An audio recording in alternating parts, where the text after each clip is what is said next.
Here's how to grow all kinds of plants without spending a dime. For succulents, pick old leaves, break them off at the base, and lay them flat on the soil. In about 10 days, you'll have as many new plants as you had leaves. For a money tree, take a leaf, cut it in half, and place it in a piece of foam to float on water. Roots will start growing in about 2 weeks. For a Sansevieria trifasciata, cut the leaves into sections, let them dry for half a day, then plant the bottoms directly in the soil. Make sure you don't plant them upside down. In around 20 days, they'll start to root. Follow me for daily indoor planting tips.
I never fertilize my flowers, but my flowers are still flourishing, continuous flowering. The secret is for you.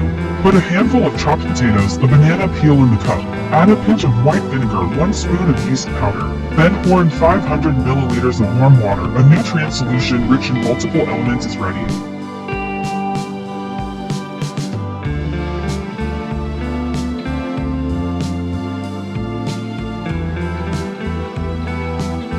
Just water the flowers. They wither within half the year. Want to grow good flowers? First understand what flowers want to eat. Be clipped in with plenty of water. The leaves are thick and grow fast. Water the gardenia with garlic water. Don't worry about yellow leaves or red leaves. Green radish loves soybean soup. Green and strong brown leaves. Add some salt to tighten the leaf. Flowering is no longer difficult. Feed some sugar water to asparagus. Leaves are green and not yellow. White vinegar is the best way to grow flowers. Promotes flowering, leaves without root. Galancho drinking beer. Thick leaves. The tree is full of white flowers. Feed some orange peel. The branches and leaves are lush and upright.